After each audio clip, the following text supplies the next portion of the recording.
Assalamualaikum warahmatullahi wabarakatuh. Alhamdulillah, wassalatu wassalamu ala rasulillah wa ala alihi wa sahbihi wa mawalah.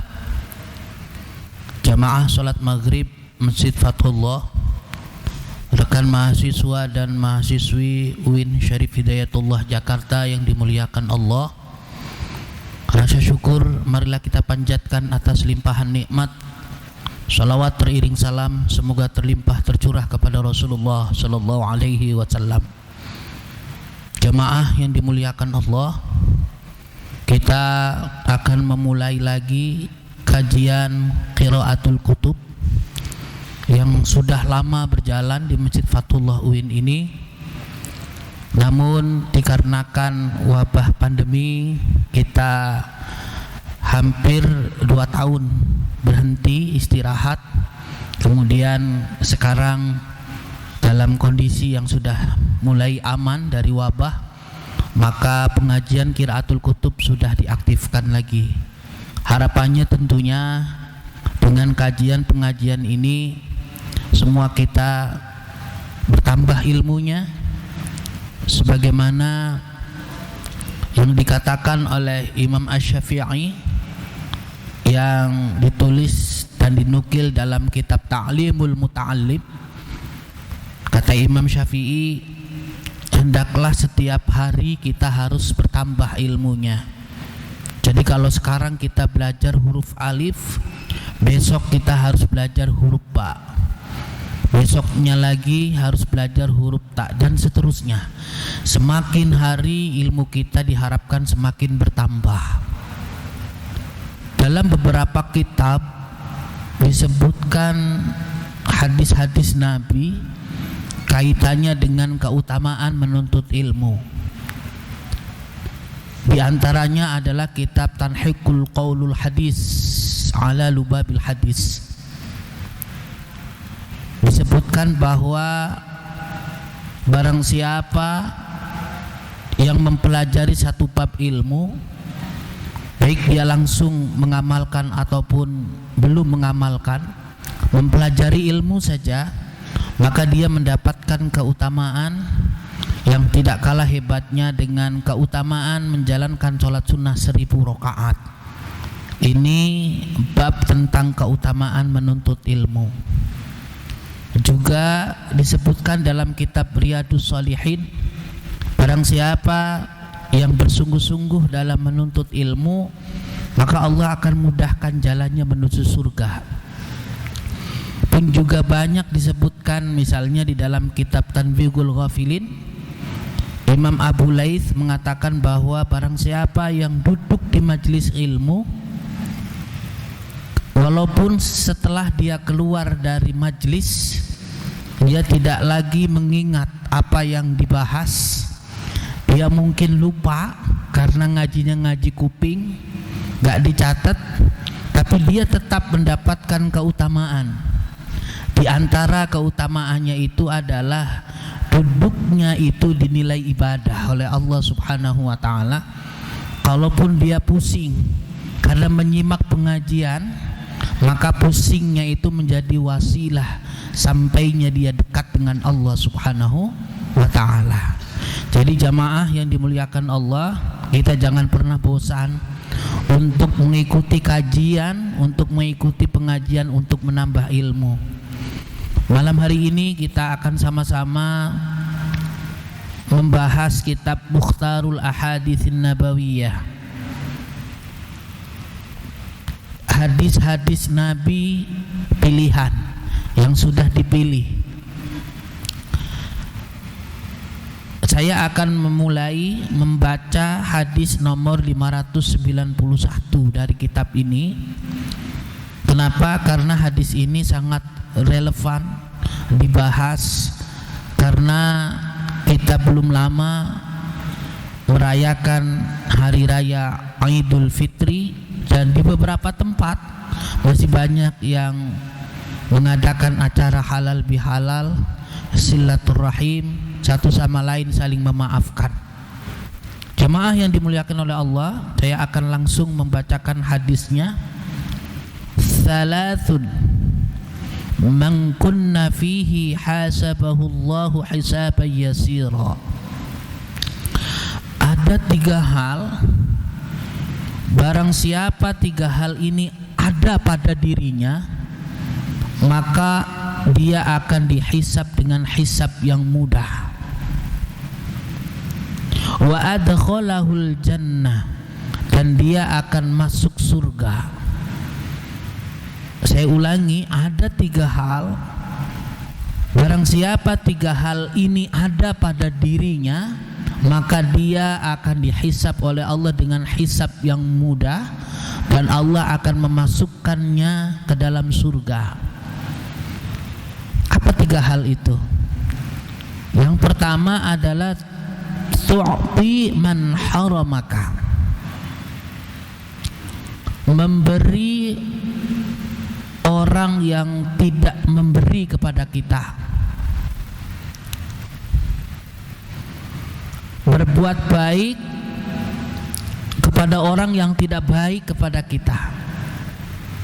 Nah, ini butuh kelapangan hati, Pak. Kalau kita berbuat baik atau memberi sesuatu kepada orang lain, yang orang itu biasa juga memberi kepada kita, maka itu biasa. Tapi kalau ada orang yang tidak pernah memberi kepada kita, kemudian kita memberi kepadanya, maka itu hal yang istimewa. Dalam hal ini misalnya, dalam hal memberi misalnya, dalam bab salam, fa idza huyyitum bi tahiyyatin fahayyu bi ahsana minha aw radduha. Kalau engkau diberikan satu penghormatan, maka balaslah ke penghormatan itu dengan yang lebih baik, atau sekurang-kurangnya dengan hal yang semisal. Jadi kalau kita diberikan satu kehormatan, maka balas kehormatan itu dengan yang lebih baik.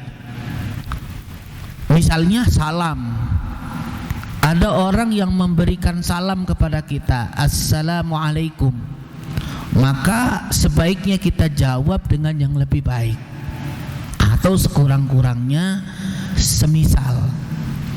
Assalamualaikum, kita jawab waalaikumsalam warahmatullah. Kalau ada orang yang mengucapkan salam assalamualaikum warahmatullah, maka sebaiknya kita jawab yang lebih lengkap, waalaikumsalam warahmatullahi wabarakatuh. Tapi kita membalas dengan hal yang baik kepada orang yang telah berbuat baik kepada kita, itu biasa. Kita mendoakan orang lain karena orang itu mendoakan kita, itu biasa, Pak. Walaupun itu baik tapi biasa. Tapi kalau ada orang yang tidak berbuat baik kepada kita, artinya dia tidak memberi apa-apa kepada kita, namun kita tetap memberi kepadanya, maka itu hal yang sangat istimewa. Dan ini butuh kebesaran dan kelapangan hati. Wajar kalau hadiah yang Allah berikan kepadanya adalah hisab yang mudah, dan Allah akan memasukkan dia ke surganya Allah subhanahu wa ta'ala. Tu'ti man haramaka. Dalam pergaulan bertetangga misalnya, tetangga kita nggak pernah ngirim apa-apa kepada kita, tapi kita coba berbuat baik kepadanya, nah itu berarti istimewa. Kalau tetangga memberi kepada kita, kemudian kita membalas pemberian itu dengan yang lebih baik, bagus, tapi itu biasa. Yang lebih istimewa itu adalah dia gak pernah memberi kepada kita, dia tidak pernah berbuat baik kepada kita, tapi kita tetap berbuat baik kepadanya. Itu makna tu'ti man haramaka. Nah, dalam bab salam misalnya begini, soal memberi dan menjawab salam. Tadi dalam hal menjawab, usahalah menjawab dengan yang lebih baik. atau sekurang-kurangnya semisal. Dalam memberi salam pun itu lebih lengkap, lebih bagus, Pak. Ada satu riwayat misalnya, ada sahabat yang mengatakan ketika datang dia mengucapkan salam, Assalamualaikum.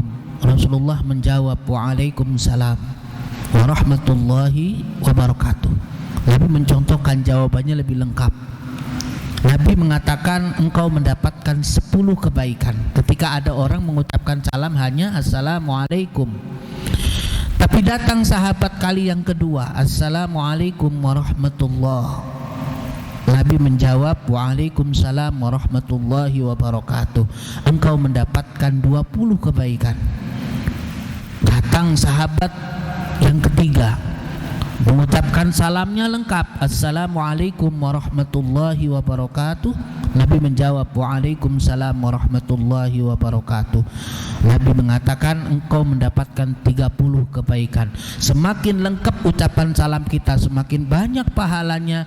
Semakin lengkap jawaban salam kita, juga semakin banyak pahalanya. Karena salam yang lengkap itu berarti kita mendoakan keselamatan, berarti kita mendoakan rahmat kasih sayang, dan kita juga mendoakan keberkahan. Tapi dalam bab salam ini, walaupun memberi salam hukumnya sunnah, menjawab salam hukumnya wajib, tapi tetap keutamaannya adalah kalau bisa kita lebih dulu memberi salam.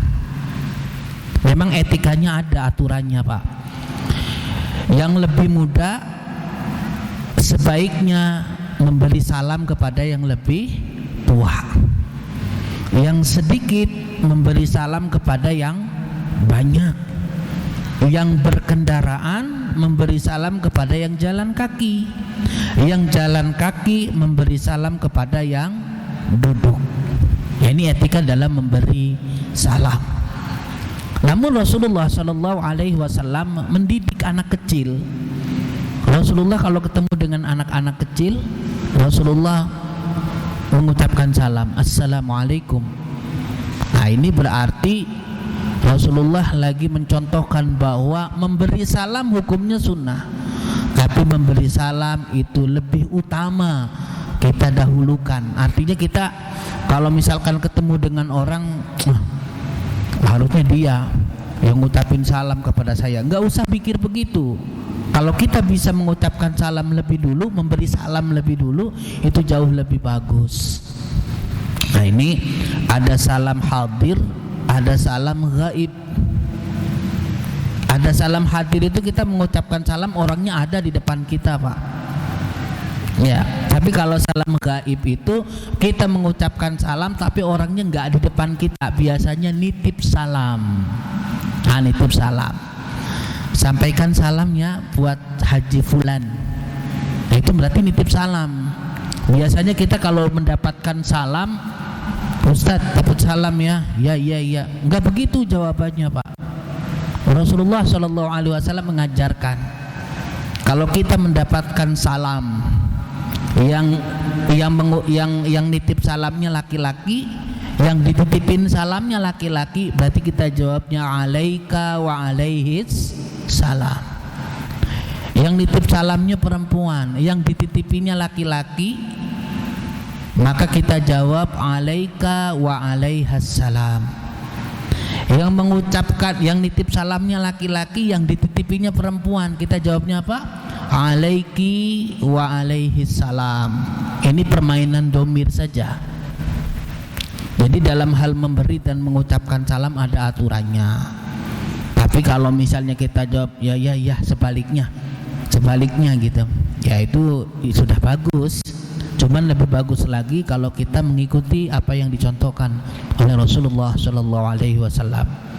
Nah, kalau salam ini kita fahami perbuatan baik, maka kita bisa dijadikan contoh. Nabi itu pernah ditanya oleh sahabat, ya Rasulullah, kepada siapa kita mengucapkan salam? Kata Nabi, kepada orang yang kau kenal dan kepada orang yang tidak kau kenal. Nah, ini masuk dalam pembahasan ini. Kita kan biasanya mengucapkan salam itu kalau orangnya kenal, ketemu di jalan, assalamualaikum. Tapi kalau orangnya nggak kenal, kita nggak ngucapin salam. Padahal nggak begitu. Kata Nabi, ucapkan salam kepada orang yang kau kenal dan ucapkan salam kepada orang yang tidak kenal sekalipun. Yang penting kita yakin kalau dia muslim. Kalau misalnya kita tahu dia non muslim, kita jangan mengucapkan salam. Adapun kalau dia misalkan mengucapkan salam, ada non muslim mengucapkan salam kepada kita, maka kita jawabnya waalaikum. Nabi mengajarkan kalau ada non muslim mengucapkan salam kepada kita, karena mungkin kita sudah terlampau akrab, dia mengucapkan salam kepada kita, kita jawab waalaikum. Tapi zaman Nabi dulu ada orang kafir yang mengucapkan salam niatnya untuk mengolok-olok, niatnya untuk mencela, niatnya untuk mengejek Nabi. Maka Nabi menjawab waalaikumsalam, bukan waalaikumsalam, waalaikumsalam. Jadi kalau kita ketemu dengan orang non muslim, kita tidak boleh mengucapkan salam, karena salam itu adalah doa keselamatan. Kalaupun kita harus mendoakan orang yang beda agama dengan kita, maka doakan agar dia mendapatkan hidayah. Boleh itu. Contohnya misalnya begini, ada orang Yahudi yang sudah terlampau akrab dengan Rasulullah. Jadi Rasulullah itu biasa akrab dengan orang Yahudi. Kafirnya kafir zimmi.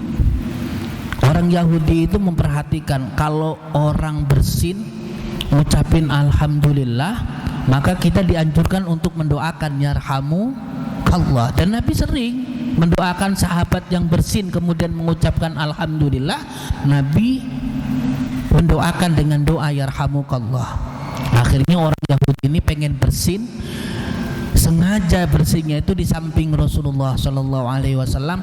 Orang Yahudi itu mengucapkan alhamdulillah, Rasulullah mendoakan, tapi doanya bukan yarhamukallah, doanya yahdikumullahu wa yuslihu balakum. Mudah-mudahan Allah memberikan hidayah kepadamu dan Allah memperbaiki keadaanmu dari sekarang. Nah, ini mendoakan, Pak. Mendoakan, tapi doanya agar dia dapat hidayah, karena rahmat, keselamatan, keberkahan adalah untuk orang yang beriman kepada Allah. Adapun orang yang masih belum beriman, maka kita doakan agar dia dibukakan hatinya mendapatkan hidayah dari Allah Subhanahu wa taala. Kita kembali, Pak. Nabi mengajarkan kita mengucapkan salam kepada orang yang kenal dan tidak kenal sekalipun, asal kita yakin dia muslim. Kalau salam ini kita artikan, kita fahami perbuatan baik, maka kita mesti berbuat baik kepada siapapun tanpa harus membedakan kenal atau tidak kenal, muslim atau non muslim. Kita harus berbuat baik, Pak. Ya, jangan karena siapa itu, oh saya nggak kenal, nggak usah dibantu, nggak kenal kok. Makanya muncul istilah tak kenal maka tak sayang. Sebenarnya ajaran Islam mengajarkan hendaklah kita berbuat baik kepada orang yang kita kenal, dan hendaklah kita berbuat baik kepada orang yang tidak kita kenal sekalipun. Ya, malah mengajarkan bahwa kita harus berbuat baik kepada siapapun. Kita punya tetangga non muslim, kita juga harus berbuat baik kepadanya tanpa harus membedakan agama. Jamaah yang dimuliakan oleh Allah, tu'ti man haramaka, memberi kepada orang yang tidak memberimu, itu adalah satu akhlak yang sangat baik. Maka siapapun yang bisa melakukan ini, maka hasabahullahu hisaban yasira wa adkhalahul jannah. Itu yang pertama. Yang kedua, wa ta'fu amman zalamaka, memaafkan orang yang berbuat zalim. Kalau kita ketemu dengan saudara kita yang selama ini memang sudah baik, nggak ada masalah dengan kita, ketemu minal aidin wal faizin, ya mohon maaf lahir dan batin, itu ya biasa Pak. Wong dia nggak ada masalah dengan kita, dia baik-baik saja dengan kita, dia baik sama kita, kita pun baik sama dia, ketemu saling memaafkan, baik, tapi itu biasa. Tapi yang istimewa adalah kita mampu memaafkan orang yang berbuat zalim kepada kita. Ada orang yang kita tahu dia suka menjelek-jelekin kita, kita tahu bahwa dia zalim kepada kita, mencemarkan nama baik kita, bahkan pernah dia mengambil hak kita, tapi kita tetap memaafkannya. Itu yang istimewa. Dan ini pernah dicontohkan oleh Rasulullah Shallallahu Alaihi Wasallam punya paman namanya Sayyidina Hamzah. Sayyidina Hamzah ini adalah syuhada Uhud, yang ketika mati, ketika wafat Sayyidina Hamzah itu dirobek perutnya, kemudian diambil isi perutnya, hatinya, jantungnya oleh Wahsy atas perintah Hindun. Melihat kondisi yang sangat mengerikan, Rasulullah Shallallahu Alaihi Wasallam sisi manusiawinya merasa kesal, bahkan Rasulullah juga merasa dendam. Nanti seandainya orang Islam diberikan kemenangan, aku akan balas dengan 10. Satu dibalas 10. Tapi Allah mengingatkan Rasulullah, jikalau engkau ingin membalas, maka balaslah 1 dengan 1, jangan 1 dibalas 10. Tapi wa anta'fu aqrabu litaqwa, tapi jikalau engkau memaafkan itu jauh lebih dicintai oleh Allah Subhanahu wa taala. Apa yang terjadi para jamaah sekalian?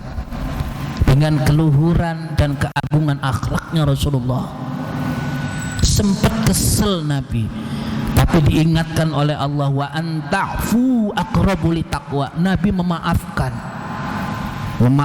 Wahsy. Wahsy itu eksekutor, seorang budak milik Hindun yang membunuh Sayyidina Hamzah. Tombaknya ditancapkan ke tubuhnya Sayyidina Hamzah, kemudian dirobek perutnya, diambil isi perutnya. Wahsy namanya. Tapi Wahsy itu masuk Islam. Wahsy masuk Islam. Nah, begitu Wahsy masuk Islam, Wahsy pula yang membunuh Musailamah al-Kadzdzab. Jadi Wahsy itu pernah membunuh sebaik-baiknya manusia, yaitu Sayyidina Hamzah, pamannya Rasulullah, dan Wahsy juga pernah membunuh seburuk-buruknya manusia, yaitu Musailamah al-Kadzdzab. Wahsy masuk Islam, tapi kata Nabi, Wahsy, aku sangat memaafkanmu, aku sudah memaafkanmu, tapi tolong jangan terlalu lama kamu berdiri di hadapanku, karena aku khawatir aku teringat terhadap apa yang pernah kau perbuat terhadap pamanku. Nabi memaafkan, tapi Nabi pesan Wahsy, tolong jangan terlalu lama berdiri di hadapanku, karena aku khawatir aku jadi teringat apa yang pernah kau lakukan terhadap pamanku.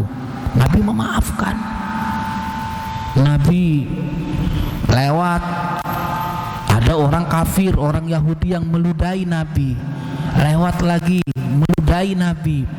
Begitu Nabi lewat tidak ada yang meludahi, Nabi cari, biasanya ada yang meludahiku, kemana orangnya sekarang? Ternyata sakit. Ada cerita-cerita yang begini kan sangat populer. Dan akhirnya Nabi memaafkannya. Justru Nabi orang yang pertama kali nengok ketika dia sakit. Dan orang itu bertanya kepada Nabi, ya Muhammad, apakah agama yang kau bawa mengajarkan kebaikan ini? Kata Nabi, iya, agama yang aku bawa mengajarkan kebaikan. Agama yang aku bawa menganjurkan kita memaafkan terhadap orang yang zalim sekalipun kepada kita. Kalau begitu, kata orang Yahudinya itu, kalau begitu saksikanlah asyhadu an la ilaha illallah wa asyhadu anna Muhammadar Rasulullah. Jadi wa ta'fu amman zalamaka. Contoh lagi, karena ini kan contohnya Rasulullah. Rasulullah ketika hijrah ke Thaif, yang Rasulullah tadinya menyangka kalau hijrah ke Thaif barangkali nanti akan diperlakukan baik di Thaif, tapi yang terjadi malah sebaliknya. Nabi hijrah ke Thaif, Nabi malah dilempari batu. Sampai malaikat Jibril saja gak sabar, Pak. Ya Rasulullah, sungguh keterlaluan apa yang mereka perbuat kepadamu. Kalau engkau mau, engkau perintahkan aku untuk melimpahkan bukit ini kepada mereka. Tapi apa jawaban Nabi? Tidak, wahai Jibril. Malah didoakan oleh Nabi. Mereka melakukan itu karena mereka tidak tahu. Biarkan saja, mudah-mudahan dari keturunan mereka nanti banyak orang yang beriman kepada ajaranku.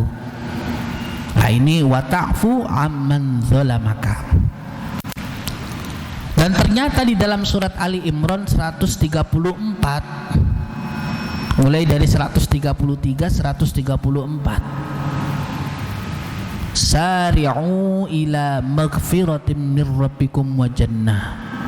Al-jannah arduhas samawati wal ardu uiddat lil muttaqin alladzina yunfiquna fis sarra'i wad dharra'i wal kadhimina al ghaidh wal 'afina 'anil nas.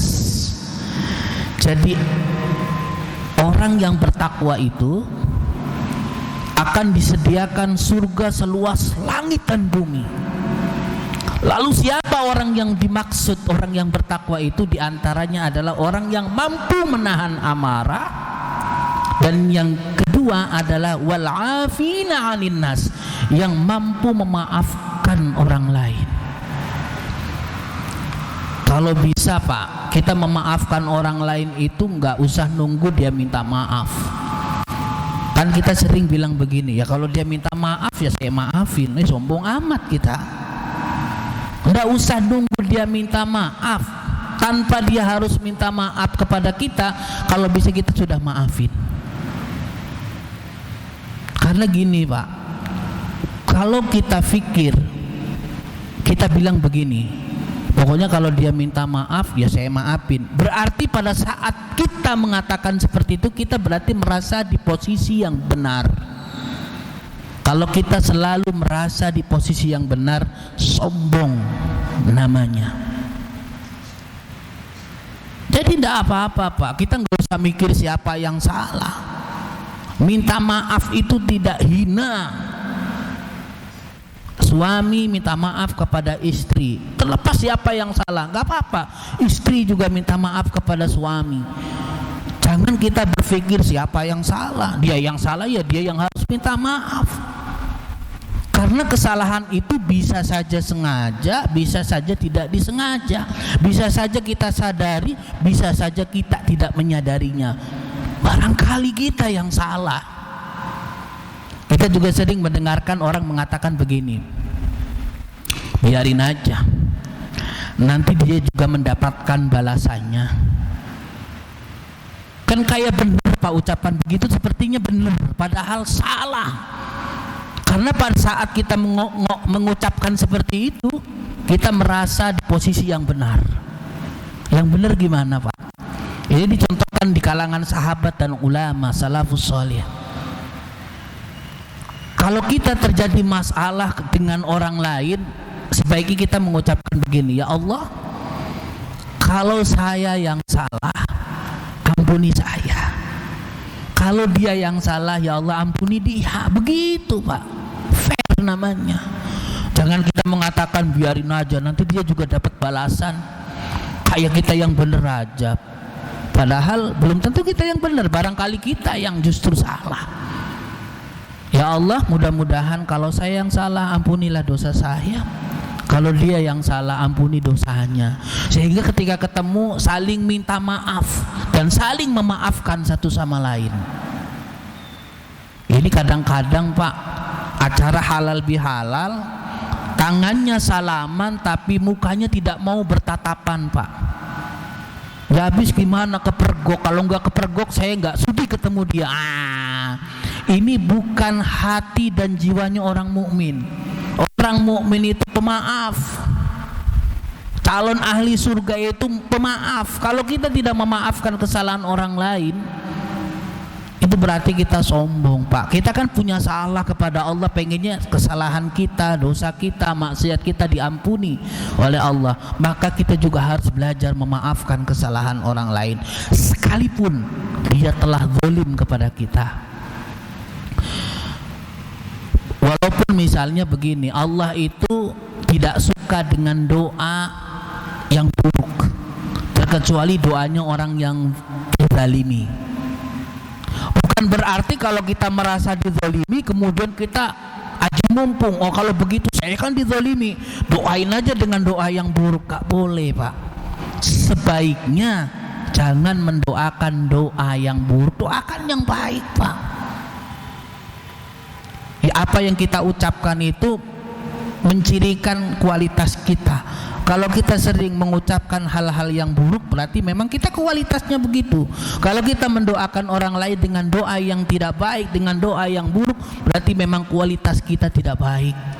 Orang yang punya kualitas baik, maka tidak akan keluar dari lisannya terkecuali yang baik-baik. Dia tidak akan mendoakan orang lain terkecuali doa yang baik. Yang terakhir, jamaah sekalian, watasilu man qata'aka, menyambung orang yang memutuskan. Ada orang yang mengatakan kita pokoknya sampai kapanpun kita bukan saudara lagi. Saya enggak sudi ketemu dengan kamu, saya enggak sudi menginjak rumahmu. Kadang-kadang kan kalau lagi masalah begitu, sekalipun saudara. Itu namanya qati'ur rahim. La yadkhulul jannah qati'ur rahim. Kata Nabi, tidak akan masuk surga orang yang memutuskan rahim, kasih sayang.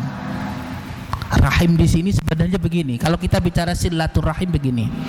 Sila itu menyambung. Kalau menyambung berarti sebelumnya terputus. Terputus mungkin karena jarak yang jauh, jarang ketemu. Silaturahim itu asalnya menyambungkan tali atau menyambungkan hubungan yang tadinya terputus karena jarak yang jauh. Rahim dengan orang yang satu rahim dengan kita, yang masih ada hubungan rahim dengan kita, dengan saudara kita, dengan keluarga kita, kakak adik kita. Maka siapapun orang yang ada hubungan saudara kandung, kakak dengan adik atau adik dengan kakak, kemudian salah satunya bersumpah, aku tidak akan memaafkanmu selamanya, la yadkhulul jannah, tidak akan masuk surga. Oh, kakak adik kok, masalahnya masalah apa sih kok sampai begitu? Ya. Jadi kalau ada hubungan rahim, masih ada hubungan darah, kakak adik, saudara, famili, kita nggak boleh memutuskan silaturahim. Dikecam oleh Nabi. Sekalipun dia ahli duha, sekalipun dia ahli tahajud, mungkin Senin Kamis dia selalu puasa, tapi dia memutuskan hubungan baik dengan saudaranya. Padahal saudaranya sudah mau baikan, tapi dia nggak mau. Yaitu karena kesombongannya, dia merasa di pihak yang benar, sehingga dia mengatakan, sampai kapanpun aku tidak memaafkanmu, sampai kapanpun aku tidak mau ngaku saudara dengan kamu, kalau bisa nanti mati akan saya tuntut. Nah, itu orang baik begitu? Nggak mungkin.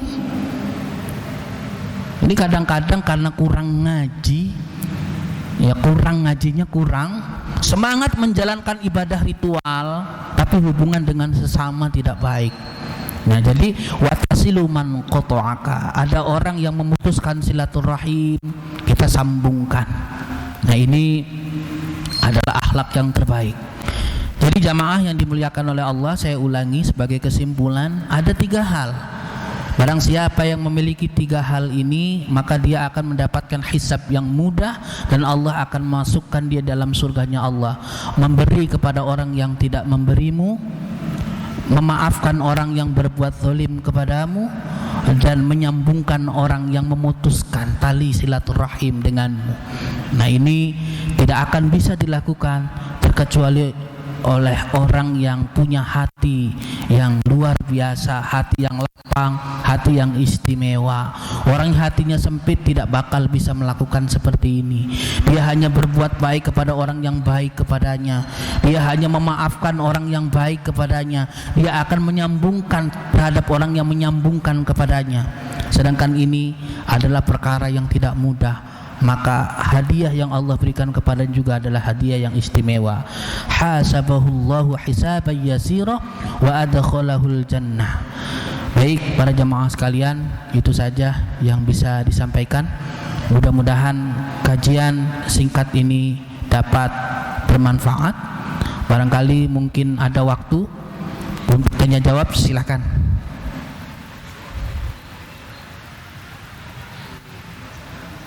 Ya. Assalamualaikum warahmatullahi wabarakatuh. Waalaikumsalam warahmatullahi wabarakatuh. Saya mau nanya ini Ustadz, masalah tadi ini kan kita yang dijolimi atau orang lain yang menjolimi kita, tapi kita nggak ada kekuatan untuk dahulu mau minta maaf, apa bisa dengan doa langsung? Doa kepada Allah. Sekian. Ya, kalau misalnya kita merasa mendolimi orang lain, kemudian kita tidak punya kekuatan untuk meminta maaf. Sebenarnya kalau orangnya masih ada Pak, lebih baik temui, kita minta maaf. Gak usah malu-malu, gak usah gengsi Pak. Sekalipun kepada orang yang lebih muda. Kalau kita memang pernah berbuat zalim, minta maaf, temui orang itu, kita minta maaf.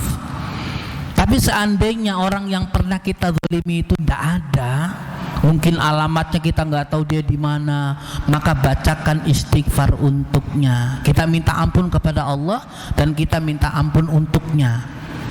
Astaghfirullahaladzim li waliman haqqi alayya. Ya Allah, ampuni aku, untukku dan untuk orang yang haknya pernah aku ambil, pernah dizalimi.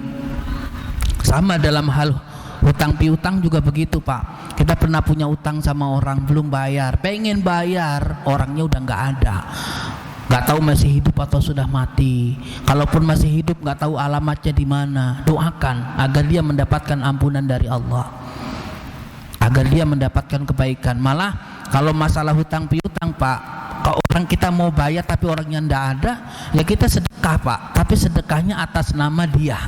Ya Allah, saya sedekah, mudah-mudahan ini anggap saja saya bayar utang, ini buat sedekahnya dia ya Allah. Karena memang tidak ada kekuatan untuk menemui dia. Tapi nanti kalau kita ketemu Pak, bayar. Cuman ketemu, saya punya utang sama kamu, tapi kan saya sudah sedekah atas nama kamu, sudah ya bayar.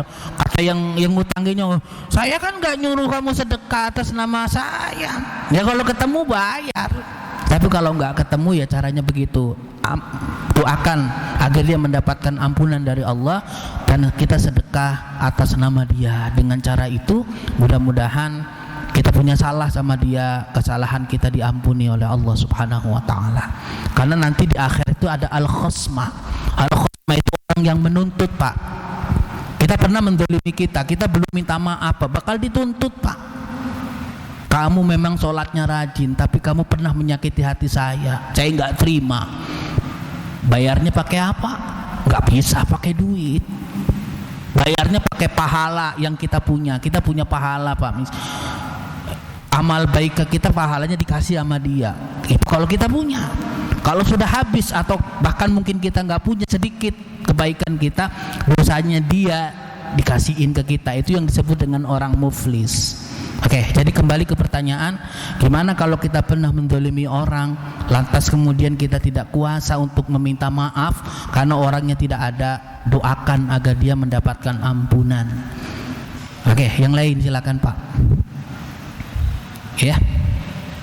Ya, silakan.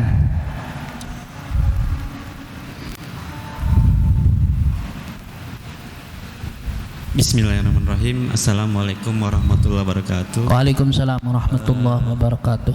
Terkadang kan kita dijolimi ya Pak Ustadz ya, dijolimi. Satu sisi kita sabar, tapi satu sisi lain kan ada semacam pembelajaran yang bersangkutan supaya tidak terulang lagi. Sebenarnya apa sih, apakah sabar itu dalam proses kita tuh pasif Diam. atau mungkin dalam melakukan pembelajaran buat dia, Iya, betul. supaya perbuatan itu tidak terulang di tempat lain gitu lah, Tat. Iya. Terus pendapatnya gimana, Tat? Nah, ini pertanyaan yang bagus, Pak. Jadi bukan berarti ketika kita dizalimi oleh orang lain kemudian kita diam. Kita tetap harus memberikan pengertian kepada dia agar dia mau mengerti bahwa itu salah, kamu salah kalau begitu. Tapi hati kita tetap memaafkan dia, Pak. Tapi kita harus ngasih pengertian kepada dia. Kalau kita harus ngasih pelajaran, kasih pelajaran, Pak. Kalau itu benar-benar bisa menjadi pelajaran bagi dia. Dalam hal hutang piutang misalnya, Pak, kita bisa aja membebaskan hutang dia, Pak. Tapi kalau dikit-dikit kita bebasin aja lah hutangnya, bebasin aja, nanti tidak jadi pelajaran bagi dia. Dia punya hutang kepada kita, tagih hutangnya, tagih, Pak. Kamu punya hutang sama saya, lupa kamu. Aduh, Pak, nggak bisa bayar. Kalau nggak bisa bayar, ngomong, jangan diem aja. Waktu mau pinjem manis, begitu udah jatuh tempo pura-pura lupa, jangan diem aja. Dia bayar, dah. Kamu bayar, saya terima, saya balikin lagi duit kamu aja. Berarti kamu sudah niat baik, Pak. Tapi kita mesti ditagih, Pak. Jangan orang punya utang dia laga-laga lupa, pura-pura lupa, kita bebasin, nanti dia nggak belajar, Pak. Tetap jatuh tempo, ada orang punya utang sama kita, pinjam duit ya, saya pinjemin. Bayarnya kapan? Perlu begitu, enggak apa-apa, bayarnya kapan? Tanggal 27 ya. Nanti pas tanggal 27 ingetin, kamu tadi kemarin janji tanggal 27 bayar. Oh, belum ada. Ya udah, enggak apa-apa. Malah kalau bisa yang hutangnya jatuh tempo belum bisa bayar, dia yang minta maaf ya. Saya udah janji tanggal 27 bayar, tapi saya belum ada. Maafin ya, kasih saya waktu. Itu enggak apa-apa, Pak. Jadi bukan berarti kita dizalimi diam, pasif. Tetap kita harus memberikan satu pelajaran. Tapi pelajaran itu ya benar-benar memberikan pelajaran, bukan kita mendolimi balik, bukan. Iya. Silakan yang lain. Ada lagi? Ada lagi? Nggak jadi. Cukup ya. Kalau tidak ada penanya lain, saya rasa cukup, dan waktu Isya juga tinggal beberapa menit lagi. Kurang lebihnya mohon maaf. Wal 'afu minkum. Subhanakallahumma wa bihamdika asyhadu an la ilaha illa anta astaghfiruka wa atubu ilaik. Wal 'afu minkum. Wassalamualaikum warahmatullahi wabarakatuh.